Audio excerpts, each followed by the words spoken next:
What is up, everybody? Welcome back to the Dorm Debate podcast. Ladies and gentlemen, the stage is set. Patrick Mahomes and the Chiefs versus Tom Brady and the Tampa Bay Buccaneers in Tampa for the Super Bowl. Thank you guys so much for joining us. If you haven't already, go follow us over on Instagram and over on TikTok at Dorm Debate Podcast. Let's get right into this. So we're going to start off by talking about the AFC Championship and the NFC Championship. First, starting off with the NFC Championship. Now, the Buccaneers beat the Packers in Green Bay 31-26. Here are some key plays that happened. A long touchdown pass to Scotty Miller before the half ended. 3 interceptions thrown by Tom Brady. And the Packers, one of the biggest plays so far, most talked about plays, was the Packers choosing to kick a field goal at around the 5-yard line, down 8, instead of going for it on 4th down to try and get a touchdown. John, let's talk about the Packers for a second. You were very frustrated on our live when they decided not to go for the touchdown and they kicked a field goal. Why don't you talk about that and just what went wrong for the Packers in Green Bay? Yeah, so obviously I was a little frustrated with LaFleur. It came 4th and goal. There were only a little over 2 minutes left in the game, and Matt LaFleur decides to take out the NFL MVP, kick a field goal, and rely on his defense to stop Tom Brady. And I don't know where that logic makes sense in his head, because you have the best player of all time on the other side of the field, and you're going to trust your defense to stop him. Or you always want the ball in your best player's hands. And who's your best player? Rodgers. I know they went first, second, third and goal and got nothing, but you have a better chance of Rodgers getting it on 4th and goal than you're giving your defense a shot against Brady. And I know you would have had to get it 4th and goal, get it into the end zone, and the 2-point conversion. So basically, you had to get into the end zone twice in a row. And I know that the chances are probably less than 30%, but I still give that more chances than you to stop Tom Brady. You're not going to be able to stop him. You haven't been able to stop Fournette the whole game, and you haven't really been able to stop Brady throwing it to Godwin or whatever. They could do whatever they want. So, yes, I was frustrated by that. You have to put the ball in your best player's hands. It's the playoffs. You always do that. And in terms of what went wrong for the Packers, like I said before, I posted a TikTok about it. The Packers offense isn't very diverse. I know Valdez-Scantling had that 50-yard touchdown, but other than that, Lazard maybe had a couple good catches, but it was really Rodgers targeting Davante Adams 15 times, and he only caught 9 of them for 67 yards and a touchdown. And that's what it came down to. They did not game plan well enough in the red zone. It came down to the red zone and the fact that he was targeting Davante Adams every time. I know the first trip down the field that they got into the red zone and they got stopped, they had to settle for a field goal. He targeted Adams on every single one. First down, second down goal, third down goal. And that's what worried me when I was doing that TikTok. And I said the Bills offense is more diverse than the Packers, because the Packers, they'd either go to Tunyon or they go to Adams in the red zone. So if you cover those two guys, Valdez-Scantling and Lazard are running routes, and they're running the routes, and in their head they're like, yeah, he's just looking at Adams right now. Like, I know it. So that's what worried me when I made that TikTok a month or two ago. And that's what happened. I think they didn't game plan enough in the red zone. They didn't spread it around to the other guys that they have. Lazard and Valdez-Scantling are pretty good guys. I know Tunyon had a red zone touchdown, and so did Adams, but they just were. It was too easy for the Buccaneers defense to just key in on those two guys. So I think it was the red zone that failed the Packers, along with LaFleur's coaching decision. I know the coaching decision, you can't blame it all on that, because they had other opportunities throughout the whole game. So you can't blame it all on that. But I think as a whole, it came down to that red zone, and they didn't convert when they needed to. Yeah, I think you hit a lot of those good notes. I remember at the moment when we were watching that decision to go for the field goal, it's like I said it this way, that like, tactically it made sense in the moment. With the benefit of hindsight, I think even LaFleur said that he regrets going for it that way. The argument that I had made in the moment, that I think in hindsight that it wasn't good, but why he did it was that first it was a long drive too, and they went 3 and out, basically not being able to get a score in the end zone. So, momentum wise, better to get something than nothing. I mean, this is always the case, risk versus reward. And the idea was to hit the field goal early so that this defense could get a chance to get a free timeout, basically with the 2-minute warning. And so in the moment, it's like, yeah, if your defense can do that, then it's a great idea. And then you get the ball back and you only need to score a touchdown. You don't have to get the 2 extra points. But like you said, watching throughout that whole game, they could not stop that offense for the Buccaneers. It's like they weren't making huge plays, but every time it was 3rd and long or 3rd and anything, you just felt like the Buccaneers were somehow going to barely get away with it. And they did almost every time. And that's a good Packers defense, but just you're going up against Tom Brady. And like you said, John, in hindsight, I think you better go down swinging with your best weapon, which is Aaron Rodgers. But the conversation is different if you call it an interesting play. Let him be clutch in the 4th. I mean, but you're right in saying that I was disappointed because I love the Packers. I like watching Aaron Rodgers, and it's not like that was the only opportunity. Like at this point in the game, it's like it shouldn't have gotten to this point. You had Right. 3 interceptions. You're only able to get I think 1 touchdown from all those 3 interceptions. There's the argument with it hurt them early on when they had to settle for another field goal. When hindsight, watching replay, it's easy. We judge it, but there was an open Lazard, and they just didn't get the touchdown, so they go field goal. But that's part of the game. I don't blame Rodgers for that. But then you add on to the interceptions, the defense not being able to stop them. So the fact that they were in a position where they had to, LaFleur tactically went for the defense to give them a shot. Defense couldn't do it. They couldn't get the 3-and-out. And even then, like the first play, it was like immediately 2nd and 2, so they just let them get the first. They caused the penalty.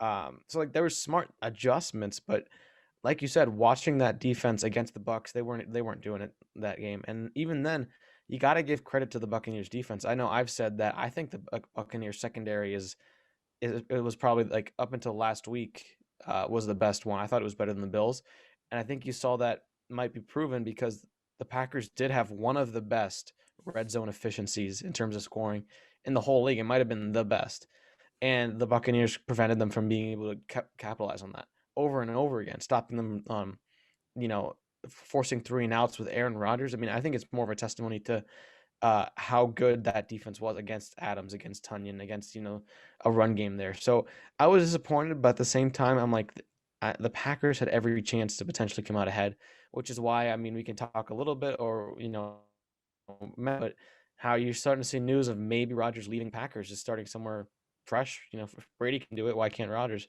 And it's tough to be a Packers fan, be in that position, but I mean, they had every opportunity to do it. If this was different, then yeah. And because normally in these kind of games, someone's like, "Oh, Brady got lucky, something happened." But this time, it's like, it was really the Packers to lose. They just couldn't. I mean, I think it's more of a testament to.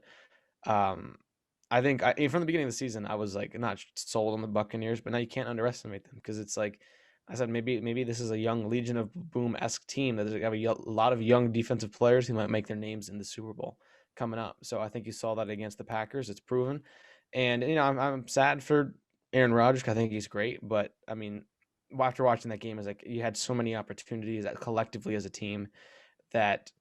Well, what more can you do? And I think in a way it was a bit fair for the Buccaneers to come out ahead. Yep. So, like, Aaron Rodgers is a really great player. He's a superstar, one of the best we've seen. But the Packers are so predictable. The Bucs came in with a great strategy. I mean, everybody knows this. Stop Devontae Adams, win the game. He's basically been targeted like all season. He's been the key to why the Packers have been successful this season. And if you take him away, then Aaron Rodgers sort of struggles, right? And that's what you saw. I don't think it's rocket science. I think the Packers should have come up with a better game plan, right? That's what makes Tom Brady so great. He can use essentially any weapon and be successful. He doesn't need a all-star receiver or something, right? So the Packers were predictable. That's the first thing. Another thing. Many people think Tom Brady is stupid. He's not stupid. Like during the whole season, they weren't as dominant as many would like to see, and there's a reason for that. He wasn't giving away his plays. He's smart. He's the one like calling plays. He was giving away his plays. He was like, kind of being modest and stuff. But when the playoff came, like he knew he was going to make the playoffs. When the playoffs came, he had an idea of how to pick apart these teams. He was saving up. He's like, all right, with this team, we're not going to use it during the regular season, but I know exactly what I'll hit them in the playoffs because I don't want to show them the regular season. That way they can prepare for it. Tom Brady's smart like that. That's why you're starting to see him dominate in the playoffs, right? So I think Tom Brady was holding back. He knew they were going to make the playoffs. He was holding back in terms of the plays, in terms of the plays he wanted to run, right? So, yeah, I mean, the score was closer this time, than last time in terms of Green Bay versus the Bucs. But I think Tom and the guys were holding back in terms of strategy. So I think that's a big thing, and that's what makes Tom Brady. That's what makes him great. He knows how to win in very important situations in the playoffs. That's what matters. Saints beat him twice. Okay, that was regular season, but playoffs, he has a lot of tools in his arsenal. So, with that being said, it should be an interesting Super Bowl. But yeah, I mean, the Packers are too predictable, man. They're too predictable, and you can't beat a team like the Bucs. In that scenario, it doesn't matter how dominant the receiver is. So you're telling me that when Brady played the Saints twice, he knew he was going to play him a third time in the playoffs, so he was happy he lost. Like he didn't want to give in the last couple minutes, he's like, well, let me not try to win because I don't want to give away too many of my plays. It's like a game of chess, right? It's not like he wanted to win, but he was going to pull all his tricks during the regular season. He's like, all right, I'm going to try my best to win and stuff, but let's not show him too much concepts because I think we'll meet him again, right? When the playoff came, Saints, they didn't. How could you predict the playoff bracket before? Oh, Tom Brady, he knew they were going to make the playoffs. It's Tom Brady. Yeah, he knew they were going to make the playoffs. So he was like, let's save up a little because I think we'll meet him again down the road. And when that time comes, I know exactly what to do. He's like Thanos with the time stone. He's like, he saw into the future. It is interesting though how he's played 3 teams in the playoffs, right? Now this is going to be his 4th, and he's played 3 of the 4 teams earlier in the season. Exactly. So that's a real big benefit for Brady because he's smart and he knows it's hard to beat Brady twice. So it's tough. That's tough for the Chiefs. I think in that aspect, the Bucs have the edge because, Brady seeing a defense for a second time is, scarier than Mahomes seeing a defense for a second time. Tom Brady's not going to go to sleep for the next week. He's just going to be watching film, writing down stuff. Like, honey, what do you do? She's like, it's scary. I'll be scared. I'll be scared if I was on the Bucs defense. Tom Brady's picking him apart as we speak, and he's ready to use it. On February 7th, he's going to be ready to use it.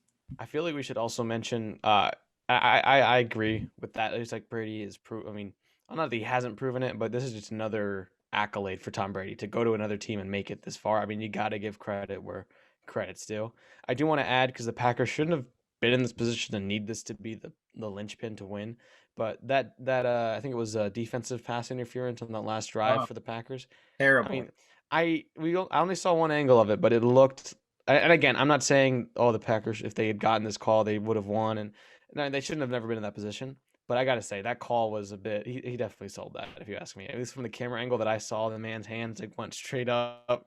I mean, there was contact, but they mentioned that it's consistency. They hadn't been calling that kind of stuff all game, and it's like they turned it on in that moment. So it was unlucky, but I would say Packers fans might be right in saying it was embellishment. But that being said, they shouldn't have needed it either. But I just felt I felt like it might have been. I don't know. Yeah, I agree. Well, Caleb, you touched on it before with the turnovers. The Packers only scored 6 points off of 3 turnovers, and the Bucs had 2 turnovers forced, and that turned into 14 points. And there's your difference right there.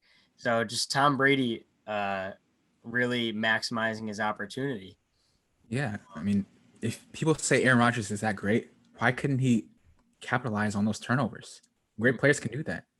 Great players make you pay for that. So, Aaron Rodgers is great, but I wouldn't compare him to the all-time greats, Tom Brady or Peyton Manning. I wouldn't compare him to them. You mean, wait, Eli Manning, right? No, Peyton. Eli, I think you meant Eli's an all-time great. He's up there. this is not what we're gonna. Eli's got to be up there for just beating Tom Brady twice. It's incredible. Yeah. Like that's what can you say? Well, like we gotta think here. Like Tom Brady now moving to the NFC, like he's facing Drew Brees, he's facing Aaron Rodgers, but in the AFC, he had to face Phillip Rivers, he had to face Ben Roethlisberger, he had to face Peyton Manning. Like he's been facing Hall of Fame, future Hall of Fame quarterbacks his whole career, and he just tops them every time. Like there's a reason that he's got 6, and everybody else at most has 2. Rodgers has 1, Brees has 1, Roethlisberger has 1. Peyton Like, Manning has or Roethlisberger has 2, doesn't he? Yeah, Roethlisberger has 2. Peyton has 2. But, Breeze like, has from 1. 2 to 6, like that's the level that no one's at Brady's level. Nobody. Everybody, like, I think Brady does everything for a reason, right? There's a reason he came to the NFC. He knew he wasn't getting through Patrick Mahomes for the next like 5 years, right? Patrick Mahomes is young. They're probably going to be in the AFC Championship the next like few years, right? Fair. Tom Brady's like, no, let me go to NFC where I know I can dominate. I And mean, it's it's kind of disrespect. I would say Yeah. yes, but I look at where the Patriots are he now. He might have considered that, but I think the Bucs, the pieces they had were he was really looking for a team with the pieces that the Bucs Yeah. had, which were receivers. What other team didn't have a quarterback but had like Pro Bowl receivers? It was like the Bucs were really the only option. Right. When he was transferring, there wasn't any news of were there any I'm trying to remember, were there any other contenders to I remember it was weird. Chargers, yeah. Maybe with the Colts might have been. Yeah, maybe Colts. Yeah. But yeah, in hindsight, I mean, they probably that tandem of receivers. I mean, like probably the trio. Yeah. But it's a fair point because I mean, Jared, you brought up a really interesting. It's just adding. Now you're Brady's playing some of these other players in their twilights of their careers. I think Rodgers has a number of years less. Breeze, I don't know. But it's a fair point that he's had that many 6 rings, and I think it's also a testament to collectively those guys are still catching up to him. But they I see a couple games where Manning did beat the Patriots with whatever team he was on to get to the Super Bowl. And I think you're right, Jonathan. It's a fair observation to make that once Mahomes really developed, he switched his conferences. I don't think that was planned by Brady, but it obviously why wouldn't you take an advantage if you're a player? If it was there, like the Bucs were the team to go to, and you're kind of escaping having to play Kansas City every time to make a Super Bowl. So I'm not digging that, but I've said before. I mean, his division, the Patriots division, was not good for almost his whole career. And Dolphins, Jets were terrible. Bills too. I mean, they were just not competitive teams for a long time. So that obviously helps them make it into the playoffs immediately. Then it's a matter of being clutch, which Brady obviously is. But to still see him do that with a separate team, I mean, it's just adding to the credit that he can do that with another team. And I think you got to give credit because I didn't think they'd be able to figure it out. I compared them a lot to the Browns team when they had Odell and Mayfield and they were trying to build a super team, and they just couldn't get the gears to work together. The Bucs were able to figure it out. The first few games, a lot of commentators were saying you just got to give it time so that they all know the chemistry takes time to build, and they really developed it. So I still don't know. So I'm not going to say who I think is going to win, but it's an interesting combo going into the Super Bowl. Mm-hmm.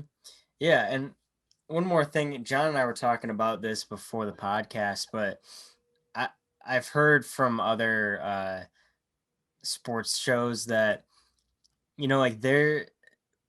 you give 100% or at least majority of the credit to Tom Brady for the Bucs' success? Because John and I were talking, this Bucs defense, they were pretty much exactly the same. They had Ndamukong Suh in 2018. They had Jason Pierre-Paul in 2018. They had Devin White in 2018. The only new guy was that safety Winfield. And yet, as soon as the playoffs come on, they are just a whole different defense, forcing turnovers. Would it be wrong to put a lot of the credit to Tom Brady, or are we just miscrediting those great defensive players? No, I think most of it goes to Brady, and we've been talking about it the whole season. But remember all the way back, we could probably pull it up, but all the way back in the beginning of the season, remember we were talking about Brady coming to this team isn't just a great quarterback. He's a great leader. He's the best leader in all of football. And he holds people accountable. In practice, I guarantee if somebody makes a mistake, he's like, that's on you, but come back the next time and bounce back. And he builds this respect and this belief that they could win and do anything they want. And that's what this defense is feeling. It's all about their mindset. They have all the talent. They have Barrett, who led the league in sacks last year. They have JPP, Ndamukong Suh. They have Vita Vea, who was a first-round pick. And then, Devin White, who's a first-round pick. They have all this talent. They need somebody to give them belief that they could win, because last year it's the same defense and they were getting shredded. And why? Because they were always on the field and they didn't think they could win with Winston. And it also goes back to the point of Brady can go to any of these different pieces that he has. And it's not just because he has the pieces, but he goes to them and he uses them throughout the season. Rodgers, throughout the whole year, he targeted Adams and Tunyon the most. Brady, he'll throw to Godwin and he'll drop it. The next play, he'll go right back to Godwin. He doesn't care, because he knows when it comes time for the playoffs, Godwin's got to pick his head up and they've got to make plays. And Rodgers, throughout the season, if Valdez-Scantling drops it, he's pissed off at him and he won't throw it to him for 2 more games. Brady says, all right, Godwin, you messed up. Come back the next play. I'm throwing it to you down the seam. And there we go. That's the difference between both of them. They're completely different leaders. And that's why Brady deserves most of this credit. Yeah, it's crazy how better an organization performs once they have a great leader with, great direction, right? And someone with a vision. It gives them belief. Tom Brady, as soon as he came to Bucs, they all had their mindset on, hey, Super Bowl, like that's our expectation because we have this guy, we know what his expectations are. And so, Tom Brady is definitely, he deserves a lot of credit for not only giving his team some belief, but assembling all these pieces in terms of offense. I mean, a lot of, like Jared said, a lot of the defensive players were already there, but just assembling and recruiting this team, he deserves a lot of credit for this, for the Bucs' success, for sure. Yeah, I agree with a lot of those sentiments. I mean, when we think of the Super Bowl being Mahomes versus Brady, it's really, Mahomes versus the Bucs defense, Brady versus the Chiefs defense. Like, they never really face each other. It's an interesting sport, football is. But you do give credit to Brady and what he's done there and brought in terms of culture, because obviously he's a legend. I mean, we shouldn't be surprised because it's a pattern. You look at how Jordan behaved with his teammates. I think back to when might have been the Bears game where Brady was really chewing out some of his linemen, and it's like, man, this might not work out. But it's like certain players play with a different standard of greatness that you've seen them push the Bucs, and it's an interesting comparison because they did have Jameis Winston there put up amazing numbers. It was just turnovers, so it's like. I go back to the saying, and this is a kind of constant with Tom Brady, because you do give credit to the defense. And sure, I don't think it's 90%, but I go back to like a good defense is a great offense, that kind of saying, or a great offense is a good defense. That what I often had said, and I still I'm still torn on. I'm torn on it now. I believe that Rodgers is like a better more flashes of brilliance in terms of how he plays as a quarterback. Brady is just consistent at a high level in terms of being able to get third down completions for firsts. Not turning over the ball that regularly, and those are the little things that might not be as flashy but make you great. And not only that, but you can also have flashes of brilliance that Tom Brady does. But that's kind of my point, is that when Winston was there, they were putting up good offensive numbers, just turnovers, it wasn't enough. Having Tom Brady there morally, culturally changed the culture, and also gave some sort of consistency that the defense can play lights out and not be demoralized when, they threw a pick, and then we're back out. Like, that hurts a team's morale. So what I'm saying is, obviously Brady doesn't play on defense, but that solid offense is in a way a good defense in terms of keeping time of possession, not messing up morale. And I think you got to give credit to Brady for bringing that culture almost single handedly. I do give credit to and I mean, people dog on him but Bruce Arians letting Brady be Brady. I mean, people were saying, oh, he's not really coaching, but I mean, that's brilliant. This man has won. What coach has more experience in winning Super Bowls than Tom Brady than Bill Belichick. And look where the Patriots are right now. I mean, that's why I want to say I wouldn't give 90 because it is those defensive players have their own goals, their own ambitions, their own skills. And it's like, I don't think you could have put Tom Brady on what's a bad defense this year, like the Jets, and the Jets automatically compete. Like, no, there has to be some solid base there. And you saw that throughout his career at New England. And you actually see him leave New England once that base wasn't there anymore. And then the Buccaneers, I think, have one of the better defenses. So it's a bit of both, but I definitely give much of the edge to Tom Brady and what he's brought there.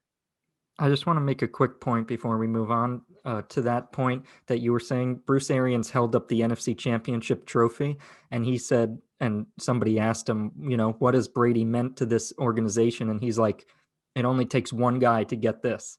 And it's not just that he's the quarterback, it's the whole culture and everything. And then after the game, somebody asked him a question, and he's like, yeah, sometimes I just sat back and just let Brady do the coaching. Yeah, And, I think that's a great thing. It's amazing. People roasted him for that, but I'm like, well, would you want someone to treat Tom Brady with like micromanaging him? Like let him, Right. like he says, let him coach, right? And I'm like, that's fine. I mean, it's like that's a good coach if you ask me. That he knows enough to know what he doesn't know and just let his players be players. Like bringing on Gronk, bringing on Brown. I mean, still, when they brought Antonio Brown, Arians was like, if he causes trouble, he's not going to play. But now Brown might be getting a ring. So, and he hasn't been any crazy headlines from Antonio Brown. So, like, I think it's not always about authority. To really bring great players, you have to let people have opinions. And Arians, for what it's worth, has a similar cast of players to which you might see in the Chiefs. So you got to give a little credit to that. Obviously, it does show how one person can change a culture. Obviously, not one person wins the whole thing, but you do give it. It's a very interesting thing that we'll look back on in terms of Brady's career and that he replicated it.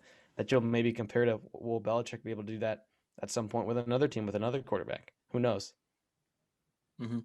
Yeah, the greatest quarterbacks don't really need a coach calling plays for them, right? Think of Peyton Manning, Tom Brady, obviously. I bet you Patrick Mahomes is going to start heading that way soon. But I mean, his offensive coordinators and coach are really good. But Andy Reid, yeah, I don't know. It's crazy. Yeah, true. And also, we got to remember that the defense is very experienced too. Like they have Jason Pierre-Paul, he's been to a Super Bowl, and Ndamukong Suh, he's been to a Super Bowl. Levante David's been like a huge respected linebacker, Pro Bowler for years now. Mm-hmm. I remember Gerald McCoy was on one of these talk shows, and he was saying like Levante David is like, if not like Bobby Wagner style, top tier linebacker, and nobody knows about him because he's in Tampa Bay. Yeah. They have these veteran guys, they have experienced guys. So I don't want to take 100% of the credit away from that, but it's just so hard to overlook that when Brady comes on these teams, even when he's on the Patriots and he's got no names except Julian Edelman and Gronk, like he just makes stuff happen and he wins. Like when you look at this offseason or last offseason with Green Bay, they're like, why did you draft Jordan Love? Get Aaron Rodgers some weapons, blah, blah, blah, blah. But Valdez Scanley had over 100 yards in this NFC game.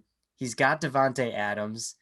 Like the weapons that Aaron Rodgers has had is way more than Tom Brady has had in a long time until this year when he's had Mike Evans and Godwin. But even that, Godwin was hurt like majority of the year.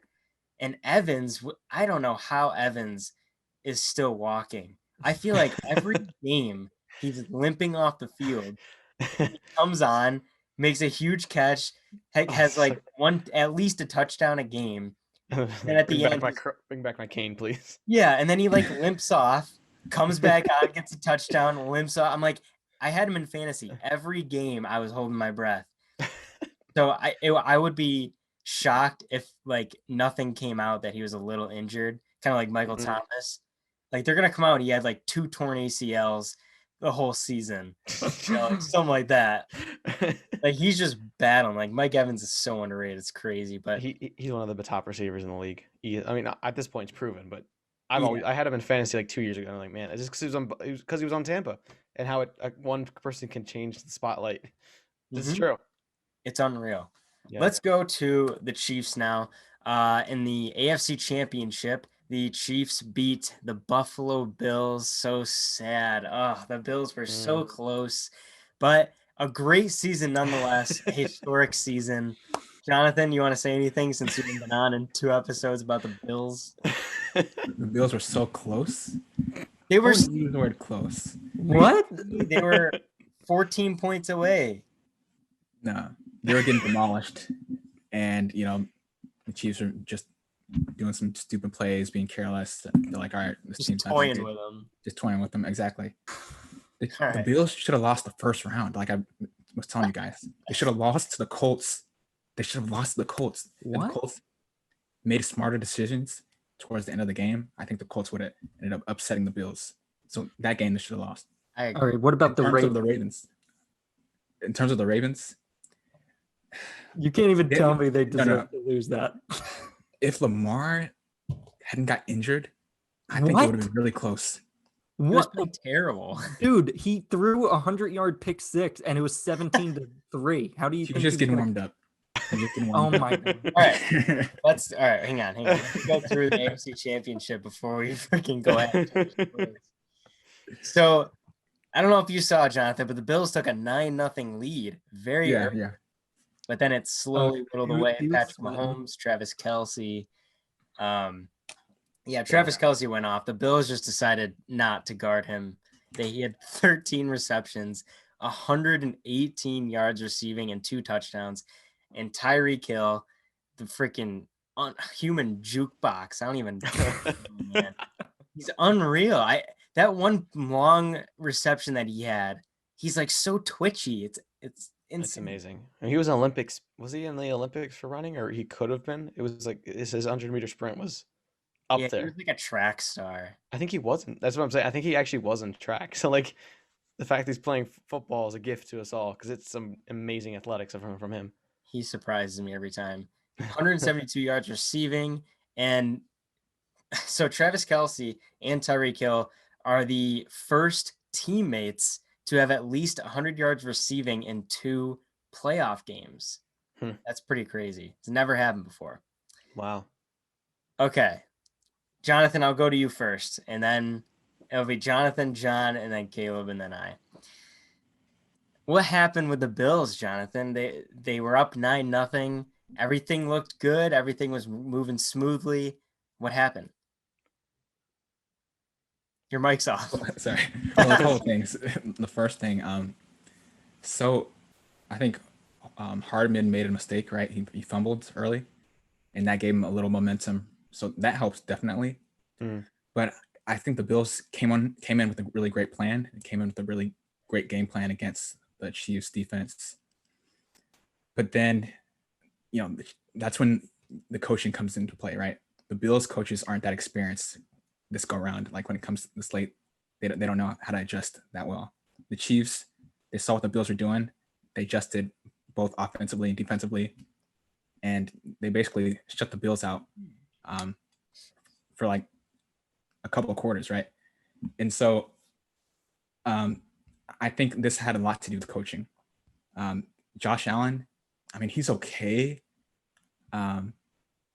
He played okay. Okay. Yeah, he played okay. But I think the coach did him a disservice in not being able to adjust against the Chiefs defense. And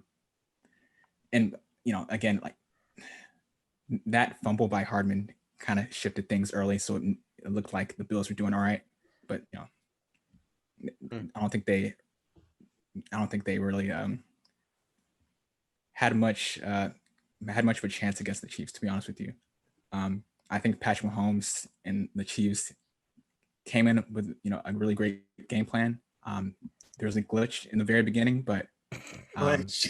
Glitch. yeah, a little glitch, yeah. But I think this was long over. I mean, they just picked apart the Chiefs, or not the Chiefs, but the Bills defense.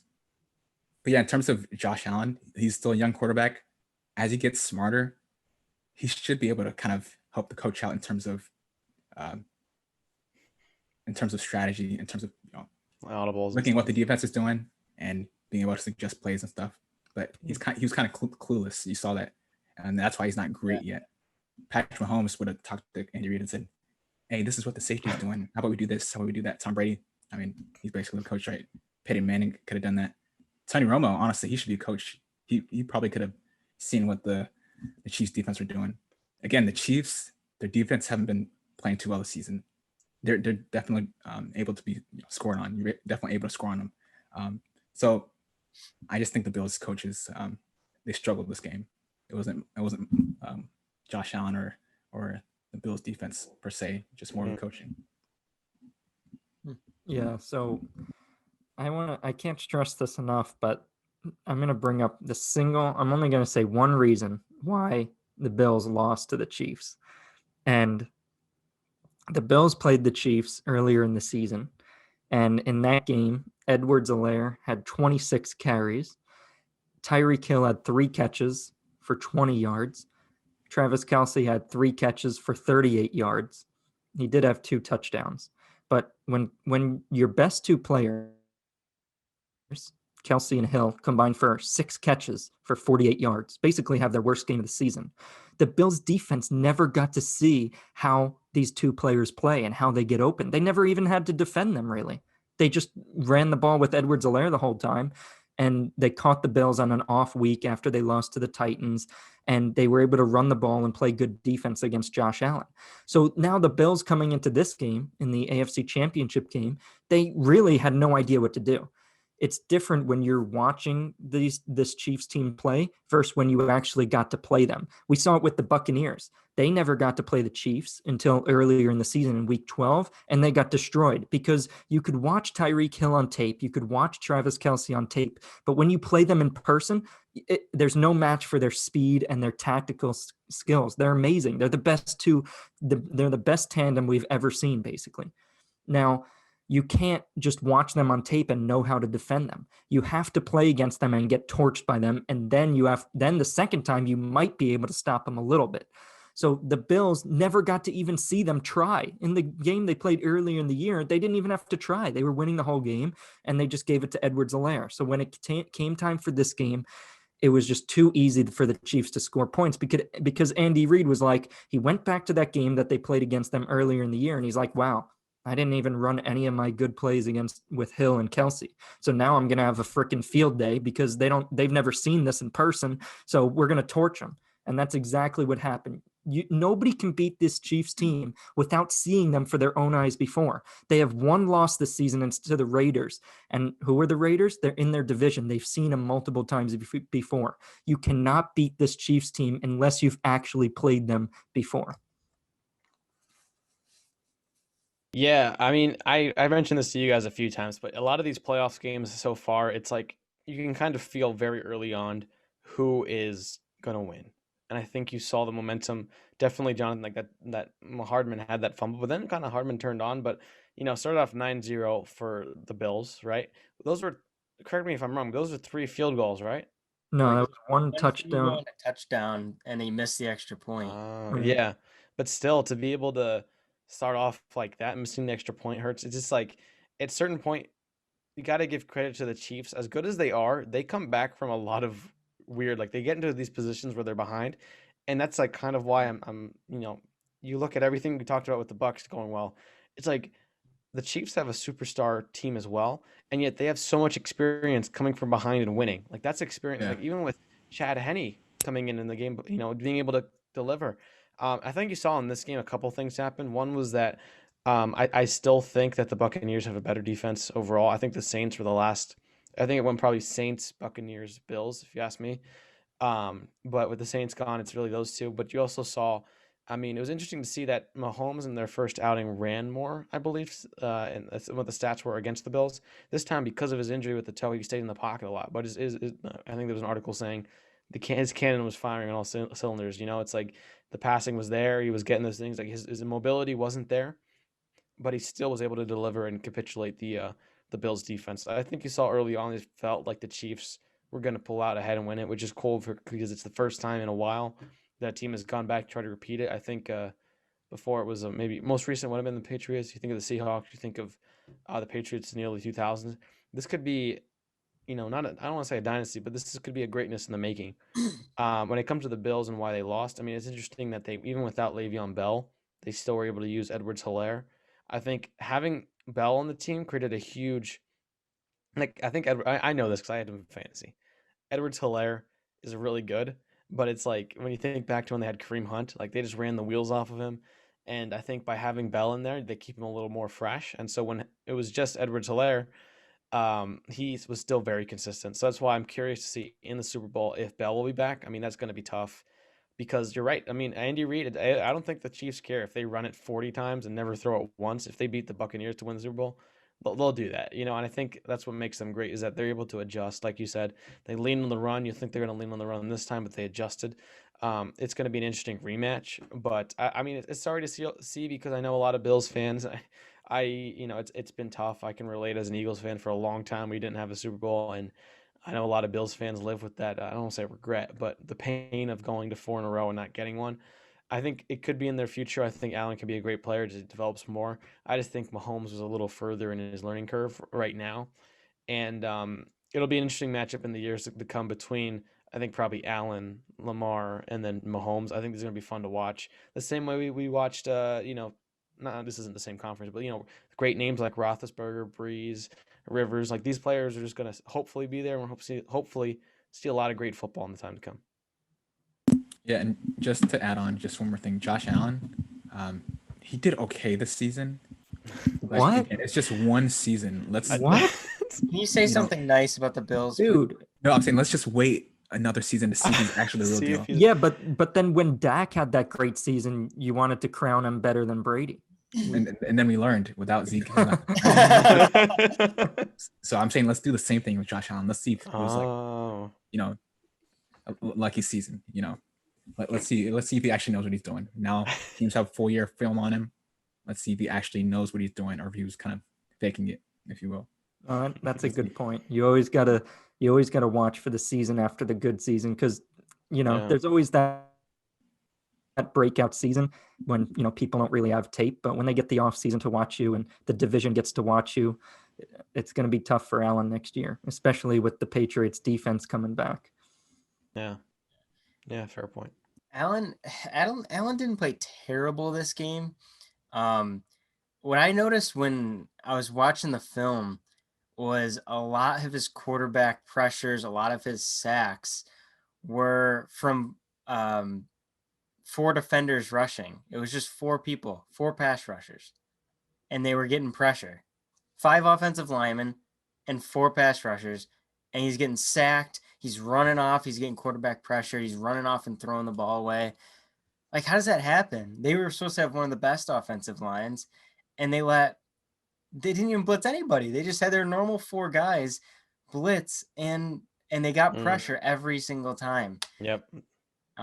So when you're Josh Allen, or if you're Tom Brady or anybody, you're gonna have a problem trying to throw the ball, trying to find a receiver when you have nobody blitzing on the other team and you're still getting a guy right in your face. So I do feel bad in that sense. I think he did play an okay game, but I just noticed that line was awful, and he didn't help by running straight backwards and taking a 20-yard loss. But that, and then I was very surprised. Stephon Diggs did not have 100 yards or a touchdown. That was disappointing. We thought for a while that it was just inevitable that he would get 100 yards and a touchdown, but folks, he only had 77 yards, and that's his lowest since week 12 versus the Chargers. He did have a low one against the Dolphins, but I'm gonna excuse that because it was the last season. Oh, okay. So his full game, week 12 against the Chargers, he at least had 100 yards. That's crazy to me. So that was a huge, huge, huge factor just taken away by the Bills offense. And we all know that it was very one-dimensional towards Diggs. So when you shut him down, no, it wasn't. Make it so easy I showed you that it wasn't. But you make it so easy for the defensive coordinator. Stop Diggs, you win. I They think stopped Diggs. I One. think it was a little bit skewed. I know that you guys are going to say that because of what happened this past game, and I I think didn't it was a say little anything. skewed because Beasley, it came out he was playing on a broken leg. He had a broken fibula, and That's what he they still say. played. True. And John Greg Brown Jennings. and John Brown also was injured throughout the year and never got back to his full form. So now you have your second and third receiver out. It's basically Dawson Knox, Gabriel Davis, who's a rookie, and then Diggs. So it's easy to say now, okay, yeah, you just stop Diggs and you're done. But throughout the whole year, we've seen that that's not the case. They could still win without Diggs. It was just players were injured and they weren't on their game. Yeah. I think I'd mentioned that in a previous podcast too, that there were a few games where Diggs actually was held to very low yardage numbers and still came out with touchdowns. They still won. So it's like, I think it was like 2 out of the 4 games where he was under maybe 50, something like Mhm. 100 like that. And I agree with John. I think you see a lot of injuries, not a lot of injuries, but little key players not play that impacted. I mean, we forgot to mention that in the Packers game. I mean, Aaron Jones wasn't there for the second half, right? Like it's Right. and that killed the run game, and then you really can just choke out your passing. I mean, nothing. Aaron Jones is one of the top, maybe amongst the top running backs. They just didn't have him. So I think you see in a curious way that injuries with the Bills and things like that. I mean, to play on a broken fibula, I can't imagine. I can't imagine. We make it sound these players put themselves through a lot. So you got to give credit because even the Chiefs. I mean, sure, Mahomes might have not been 100% was the news in the day of, and they didn't have Watkins, but Mahomes wasn't 100%, and is still able to adjust to that. So I mean, if they get their health back, I think it's going to change a lot about what they can do because you didn't see Mahomes deal with a lot of pressure, even though he was still, I mean, he's still Mahomes. Like he still was able to kill it in the passing game. But if you give him that ability to move on top of not just to escape pressure, but to create bigger plays, it's going to be interesting if he gets more of his ability, his movement back. Because I mean, you saw with the Bills, they were able to get pressure with 4 people. The Chiefs' defense has one of the highest rates of blitzing on a percentage of plays of any team in the NFL. Like they just blitz all the time. So if they're able to get, and that's going to be a very interesting statistic to look back on when it comes to putting pressure on Brady, because we always say if you can eliminate Brady's pressure, I mean, to be fair, he's been playing really well under pressure this playoff season. Brady has, but that's going to be a big thing. Is that traditionally you want to see him get pressure? So the Chiefs have the pieces there. You saw them do it against the Bills, the offensive line that was doing really well. So it's tough for the Bills team, but I think the Chiefs, you could tell early on, we're going to walk away with it. Yeah, the other thing I wanted to mention, and this is just to Andy Reid just being a genius offensively. Um, nearly every snap for the Chiefs, there was pre-snap movement. There was Tyreek Hill going back and forth. Then he would go back to the running back, and then there'd be Kelsey going back and forth, walking back and forth. Like nearly every play, they would have somebody in motion. And I know they had um, Hill in motion when it was like a crucial 4th down, like 4th and 2, and Hill's going all around, and they end up throwing it to like the running back or something like that. But like I don't know. This Chiefs offense is insane because you could do literally anything. Exactly. You have the players to do anything. You have Mm. one of the best tight ends in history of football. I mean, he can run routes better than Gronk, and he's the size of Gronk. Like that's scary. Then you have one of the fastest receivers in the league, and then you Mm-hmm. got Hardman, who's super super fast. So like, Yeah, I don't even know what you do with this. Edwards-Helaire, They're Bell. unstoppable. Like, it's hard enough to stop them when they're all in formation, and then they start moving all around, and now it's even more confusing. Like, it's unreal what Andy Reid has done um, with this Chiefs offense. So I don't know. I don't know where I was going with that. I just watched the film and I was just like, I want to ask you guys something real quick about that because you're on track. I don't want to yeah, interrupt you though. Well, it's like, I'm thinking maybe we talked a lot about the Brady Belichick comparisons, and to be fair, I think Brady's proven it.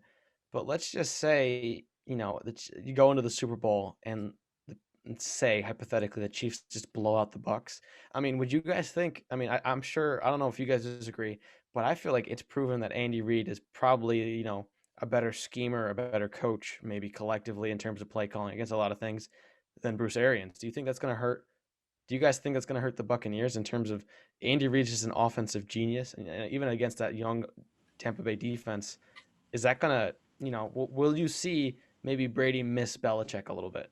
That's kind of what I'm getting at, Bruce Arians, he lets Tom Brady coach. So Exactly. let's So not if forget so, that. it's on total victory, total loss is on Brady's shoulders. Yeah, I mean, Bruce Arians, if they lose, he's gonna come back and be like, Tom called a terrible game. I didn't have a single play. Some facts I let him coach, and I'm just like, wow, that's such a bad call. Yeah, Caleb, I get what you're saying though.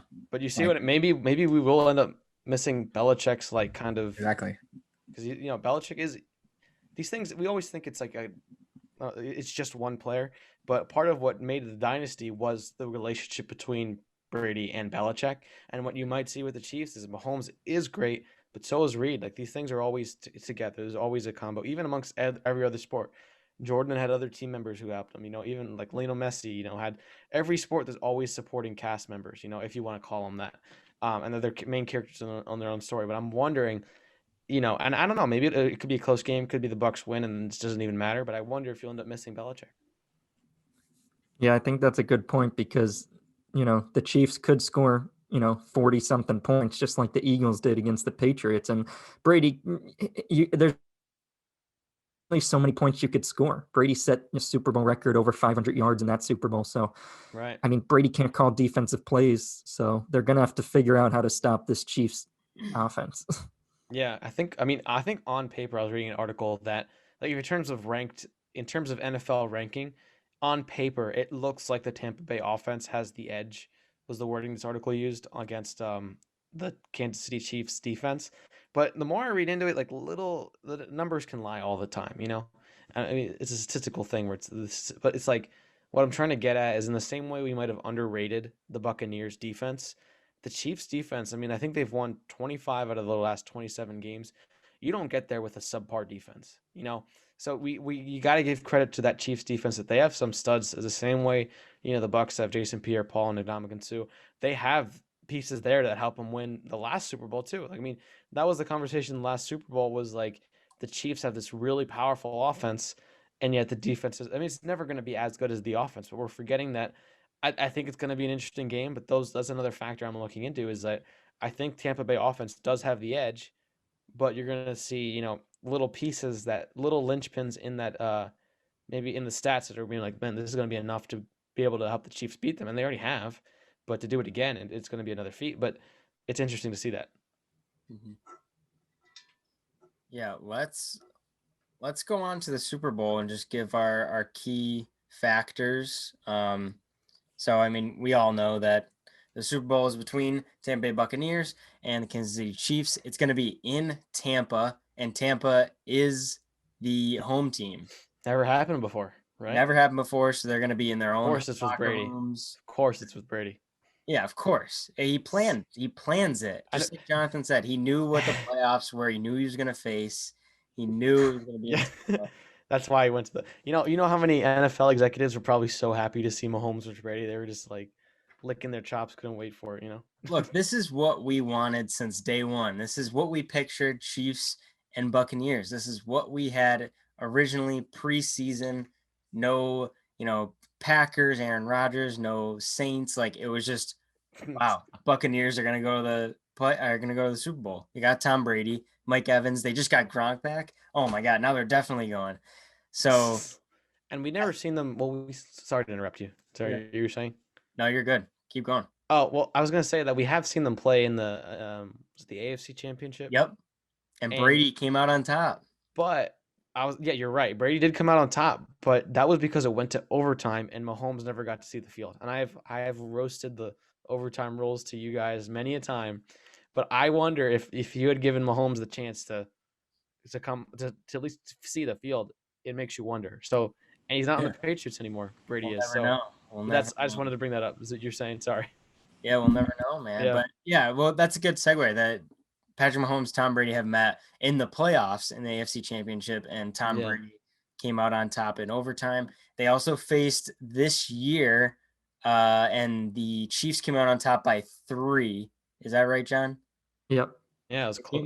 Came on top by 3 points. Very close game. So, I mean, Patrick Mahomes versus Tom Brady, that's going to be the headline right now. It's Yep. the all-time GOAT versus arguably the best quarterback right now in the NFL. Athletically, physically, mentally, not mentally, but physically. He has all the attributes to be one of the greatest, and he's facing literally the GOAT. So, this is what we wanted. John, talk to me about Tom Brady versus Patrick Mahomes, and then more generally, what are the key factors for each team that you see propelling them to a win? I'm super excited for this game, and I hope everybody watching, I hope you guys are all excited as I am, because this is literally everybody in the NBA talks about LeBron versus Jordan, and we have Jordan, aka Tom Brady, greatest of all time, older guy, and then we have this new coming guy, Patrick Mahomes, and it's gonna be one for the ages. It's gonna be one of those times where our kids that we have in 20 years from now, they're going to be asking us when they're watching football, they're going to be like, wow, what was it like to see Brady? And what was it like to watch Mahomes? And oh my gosh, they played in the Super Bowl. Like, did you know when you watched the Super Bowl that this was going to be like the greatest like game of all time? Like, this is going to be what everybody looks back on and sees like who wins this game. And we get to sit here and we get to soak this all in and be like, yes, we're watching this game. This is history, and this is going to be amazing. It's going to be so much fun to watch, and I hope you guys are all excited, because my pick is not out yet until next week. I won't reveal who I'm picking, but to be honest, I don't really care who wins. I just want to see a great game, and I want to see the two greatest battle it out. So in terms of the keys to the game, I'm also super excited to give you guys the keys to the game. I have 3 keys to the game for each team. I'm going to fly through them, but I watched the previous game live and I rewatched the game, and these are the keys from that game and through watching through the playoffs. These are the 3 keys for each team that I think they need to do to win the game. So I'll start with the Chiefs. The first thing you need to do, you don't need to force the ball to Tyreek Hill. He had 200 yards and 2 touchdowns in the first quarter against the Bucs last time. Don't force it to Tyreek Hill. All the Bucs defensive eyes are going to be on Tyreek. Use Kelsey. You have the best tight end in football. Use him and wait for them to not double Hill anymore, and then go to Hill. Pick your chances to go to Hill. Trust me, he'll have his time. You could throw screens. You can get him on jet sweeps. Don't force the ball to him early, because all the Bucs defenders are going to be staring at him throughout that first quarter. So use Kelsey early. The second thing, Chris Jones and that defensive line need to have a big game. They need to get pressure on Brady. We all know Brady does not like pressure. And if you get interior pressure on Brady and throw him off a spot, that's huge. So Chris Jones, the Chiefs D, you need to get your hands up. You need to get pressure on Brady. That's going to be huge for their defense against Brady. And the third thing you need to do is you need to throw the ball. We've been talking about it all season. We talked about it with the Packers and Aaron Rodgers. You need to give the ball to your best player. And who's the Chiefs' best player? Patrick Mahomes. You need to throw the ball 40 times this game. Yes, that's right. You need to throw the ball 40 times and not run it even 10 times. I'm telling you. What's your strength is throwing the ball. Let Mahomes do whatever he wants. Scheme up these plays and throw the ball. You're the best offensive team in the league. Show it. As for the Bucs, the first thing you need to do is you need to have a fast start. We all know what happened in the last game. Tyreek had 200 yards receiving in the first quarter. You guys need to have a fast start. You can't go down 17-0 like you did in the last game. And the first defensive series is the most important. If the Chiefs score a touchdown in the first offensive series, I think they're going to win the game. So you have to come out. You have to start off fast, and you can't let the Chiefs offense get rolling. The second thing, you need to figure out how to cover Tyreek Hill. Who knows what the Chiefs are going to do? Are they going to come out and force it to Tyreek and just target him 10 times in the first half? They might. You don't know, but you need to figure out how to cover Tyreek Hill. You played man coverage in him last time. All 3 of his touchdowns last game were in man coverage. They actually played zone most of the second half, and they only held the Chiefs to 7 points. And the one touchdown they let up was against Tyreek, and they decided to play man that play. So you need to play zone defense. You need to put a safety over the top of Hill, and you need to double cover him inside, and you need to figure out when you need to double cover Kelsey and when you should double cover Hill and leave everybody else one-on-one. You're going to have to take your chances with Watkins and Hardman one-on-one, but you need to figure out how to cover Hill because that's the key to this game. The third thing you need to do if you're the Bucs is Chris Godwin needs to have a huge game. What do we talk about with Brady? What's his security blanket? The slot. We saw it in the Super Bowl against the Rams and that whole playoffs. Brady just goes to Edelman. And I'm not saying Godwin is Edelman because he's not, but he has hands close to like Edelman and he runs routes close to the same ability as Edelman. They both are great slot players. Godwin's top 3 in the league in slot players this season. And he needs to have a big game. He needs to get there for Brady when he needs him. He needs to convert those third downs, those red zone passes. And I think Godwin's going to have over 100 yards, and I think he needs to have 10 catches, over 100 yards, and a touchdown if the Bucs want to win this game. So those are my keys to the game for both teams, 3 for each team. And no matter what happens, I'm excited to watch this game and watch for what these teams do and what their strategy is coming in because they have 2 weeks to prepare, and it's going to be one for the ages. We have the best coaches in all of football, the greatest quarterback of all time, and then arguably the best coach right now, Andy Reid. So it's going to be fun to see what they scheme up and how this game plays out. Yeah, that was really great, John. I mean, I almost don't want to add because that was so perfect. I think you really nailed it. Like in terms of granular things, it was really, really good. And you're right. I mean, it's almost like I know LeBron Jordan, maybe even like in terms of Mahomes is playing Brady in the twilight of Brady's career because I don't know how many more years Brady is going to play. I mean, he seems to not age, but we know that just he's not going to have as many years remaining to potentially play as Mahomes does. And it might be like Jordan versus Kobe, where you see like the heir apparent and to have the matchup, it's like it is something special, you know. I mentioned soccer earlier, so like Ronaldo, Messi, it's like one of those things that just like you have to appreciate, no matter if you hate one of the players for being too good. It's something historically to see 2 historical greats on opposite side of the ball. It's an amazing thing.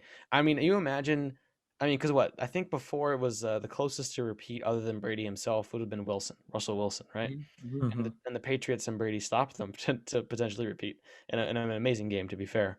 But you imagine what the history books would say if Brady at 43 were to beat the young Patrick Mahomes, you know, the next heir apparent. I mean, who cares? Because it is a team effort. He is playing the dude, but just like the narrative, just I mean, not that that matters, but it's just one of those things where it's like same thing with Jordan Kobe. It's like you remember that, you know, and one thing I want to add in terms of what I'm going to watch in the game. There's still a lot. Still, I'm not certain. Um, One thing I want to add is that I'm looking at the run defense for the Kansas City Chiefs. I think that's kind of one of the weaker areas of that defense, and the Buccaneers would love to run it with Ronald Jones. I think they're going to try to get. I mean, they'll happily run it all day, and if they're going to win the game. And so I think that's one of the weak points. If I'm the Buccaneers, I want to tackle is to really pressure that, you know, force them to respond to the run. This might be a more bigger picture because you nailed some of the more granular things, John. I think you're totally right in terms of I think the Buccaneers would hate to see Hill have a huge game again, and I think the Chiefs would also hate to see that big of a lead squandered. So I really like the idea of the Buccaneers more than the Chiefs have to get a strong start right away, because I think I don't know what most not the betting matters, but what the edge right now is to the Chiefs a little bit. So for them to come out and score, I think it's going to be big because I mean that ties into the run game. Is that if Brady has to throw a lot more than Mahomes does, I think Mahomes has better weapons. He's a little younger in terms of what he can do. I mean, Brady showed that he can hit the deep ball. So it's like, but you know, he still threw 3 picks. And that's one of the things I'm going to watch for the Kansas City Chiefs is turnovers. Can they get Brady to make mistakes with the pressure? They blitz a ton. So will that be able to stop Brady's rapid fire release time? Or will they just get like check down, 3 and out conversion? They have to be able to stop the third down. And they'll have to be able to stop the third down mark. And what is it? The other thing is being able to do that, as well as I want to add too is the momentum shift, being able to add that, being able to get to that. And I mean, it's going to be an amazing game to watch. I'm really excited. I think another thing I want to add is the health. If Patrick Mahomes is healthy, you know, because if he can't, you saw statistically, they couldn't get, he wasn't moving a lot against the Bills. So if he can move as well against that defensive front from the Buccaneers, I don't think it's definitely going to be a close game, but that's going to add up a whole other option there. Um, And I think on top of that, I mean, it's just going to be a great shootout between two great offenses. So I think it's, in a weird way, it's either going to be a huge shootout or a great defensive game.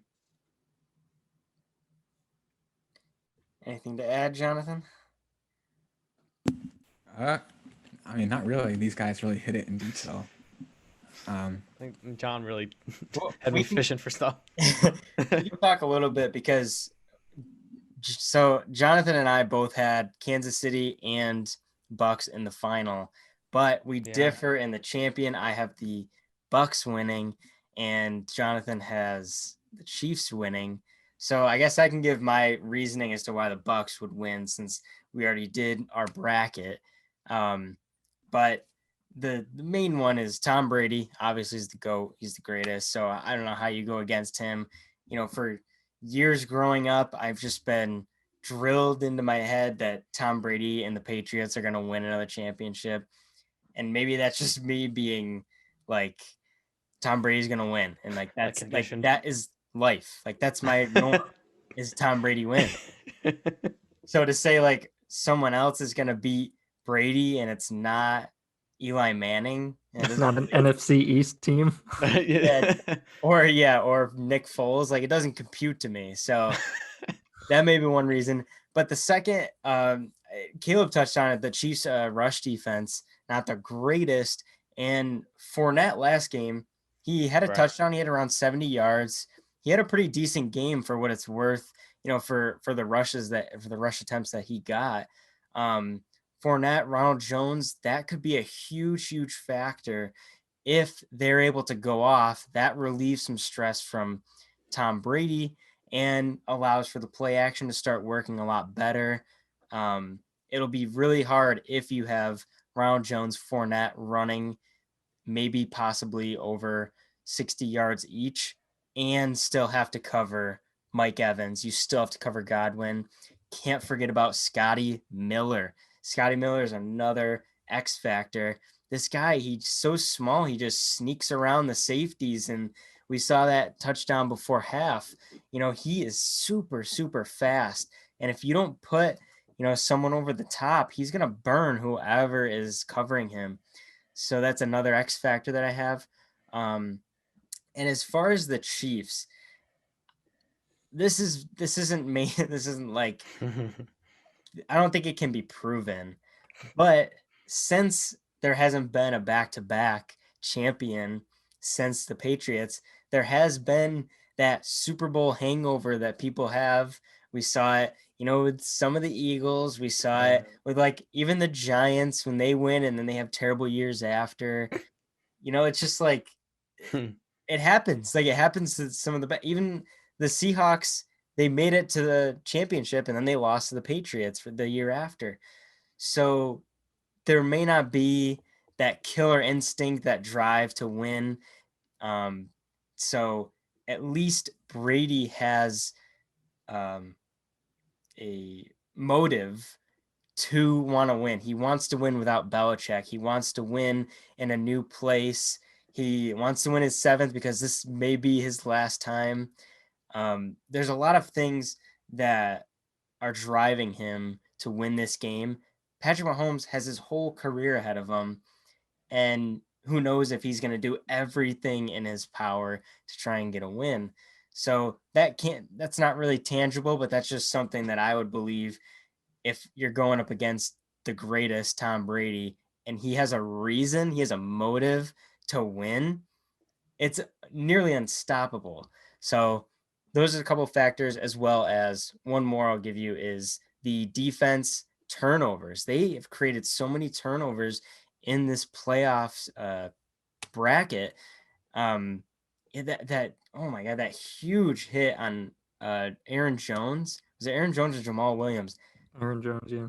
Literally laid him out, put him in the locker room. Unbelievable hit. And they just go for the ball. Same with when they were facing the Saints and they were stripping Jared Cook. They just go for the ball. They're a ruthless bunch. And they all have not won, except for maybe Jason Pierre-Paul. But Ndamukong Suh hasn't won. Levante David's been in the league a long time. He's going to want a ring. Shaq Barrett. You know, there's a lot of guys on that team who have not won a Super Bowl, and the Chiefs have already won. They've already done this before. Who knows if that drive is still going to be there? Well, that's a great point. That's why, like, it's such a. I wish there was one statistic that's like, it used to be with the Patriots, like, oh, they're wearing white jerseys, they're gonna win. Like that was that. I think that was until the Eagles game. But you're right. It's like, I wish there was one thing, because I mean, you mentioned turnovers, and I think like Tom Brady did throw 3 picks, and it was more the Packers game to lose. And even with the Saints, you look back and it was more like the Saints were probably going to win it. They just couldn't capitalize. So I was going to add that I know we talked about this before, but Mahomes has so many dropped interceptions that will his luck continue? It's or will it catch up to him? I don't know. Against that Buccaneers defense, that's one of the best in terms of getting turnovers, but also scoring off of turnovers. Do you remember how many dropped interceptions he's had? I don't know. I'd have to get my. I don't know. We'll My have to phone check. I think it was check 16. the Instagram at Dorm 16 Debate Podcast. Yeah, just shameless plug. But it was like it was a double digit number. Like 16 or something. More than a dozen. But to have more than a dozen dropped picks, I mean, who knows? I mean, every quarterback has passes that are dropped. I mean, that's what the saying is. That's why they're not receivers in terms of the cornerbacks. But I mean, I wonder if the luck's gonna catch up to them. I wonder too. But then you say, like, will the drive still be there? I think that's a very real problem people have. It's just a human condition when you have some success to let the gas up. But that's why I'm also at the same time, the Chiefs have so much experience this year coming back in close games and still holding on to wins, coming back from behind. It's like their joke about, like, they're so good they just they kind of stop trying, and then it's like, oh, we got to start trying now. It's like, all right, now we got to come back. And so they have a lot of practice this year facing adversity, which I think is always the problem for these Super Bowl teams, to face adversity and come back. But at the same time, you say the same. It's like there's always parallels with the Buccaneers, because I mean, it would be a statement for I think Andy Reid is the only coach to go back to a Super Bowl, other than I think it was Tom Landry and Belichick. Is Andy Reid is the third, something like that. In terms of coaches who've gone back to back with the team, and I think Andy Reid is the only one to do it with 2 separate teams, the Eagles and the Chiefs. So I think another part is you're going to see coaching play a big part, because if it is a blowout for the Chiefs, I think you're going to give the credit to obviously Mahomes and what Andy Reid can draw up, because I think you'll add credit that it's never just one person. You might start to miss Belichick, but it's just going to be so interesting, because will his luck catch up? Will the coaching impact? I don't know, but it's going to be a fun game to watch. Yeah, it's definitely going to be fun. Patrick Mahomes hasn't lost more than one possession since like 2016. So every game he's lost since 2016 has been less than one possession. So That's it's crazy. either going to be a close game, or the Bucs are going to get blown out, in my opinion. But I'm not picking my winner yet. Whoa, wait, what? That's impossible. You already picked a winner. But I'm not a rapper. Oh yeah, okay. Oh yeah, okay. I didn't know. Well, you're allowed to. Maybe you're changing your opinion, but you don't have to lock it in until next week. After the performances the Chiefs have had, are you a little weary? Are you nervous? I'm not nervous at all, because I'm, like Jared was saying, I'm so confident in the offense. There's just so many things to do. Andy Reid is so smart. He motions Tyreek all the time, confusing defenders. It's just tough to guard. Yeah. And although I respect Tom Brady, and I know they're gonna put up some points, there's nothing you can do to stop Patrick Mahomes and the Chiefs. I mean, they're gonna score.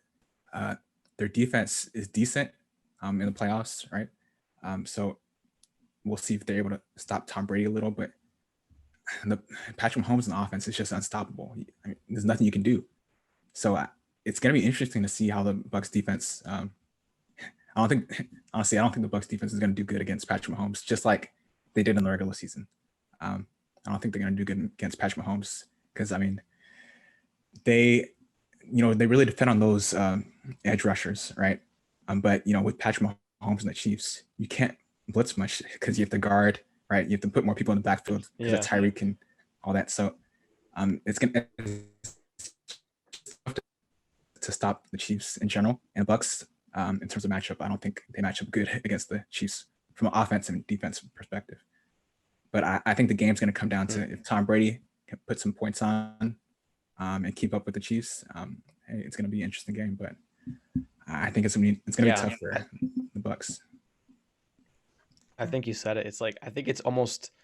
I don't know who I'm picking it, and I do mean that, but it's almost. It feels right now. I mean, there's going to be a lot of news coming out over the next 2 weeks, but it feels like the question's more: can Brady keep up and out deliver? And you've seen him be clutch before, so it's like you don't want to bet against it.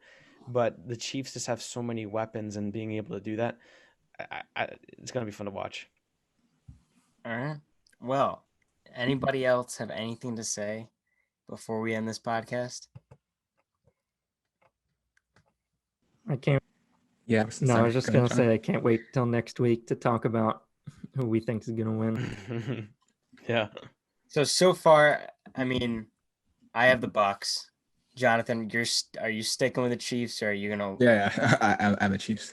Okay, so Bucs here, Chiefs here. Caleb and John are the two wild cards. We'll find out who their picks are in the next episode next week for our Super Bowl episode. We're going to just strictly be Super Bowl. Probably won't be that long of a podcast, not as long as this one where I had to change cameras, but around 40 minutes, just talking about the keys to the game, who their picks are, and the reasonings behind that. So you're going to want to stay tuned and make sure that you follow us over on TikTok and over on Instagram at Dorm Debate Podcast, because we will be going live on TikTok on Super Bowl Sunday. We're going to be doing a lot of sweepstakes. We're going to be doing giveaways. We're going to be giving away stickers. We're going to have chances for you guys to win Madden 21. We're going to have a $100 gift card to the NFL store that you'll be able to win. Trivia. There's going to be a lot of things we're going to do during the live, but it's going to be over on TikTok. So you're going to want to make sure you follow on TikTok at Dorm Debate Podcast. So that concludes the episode.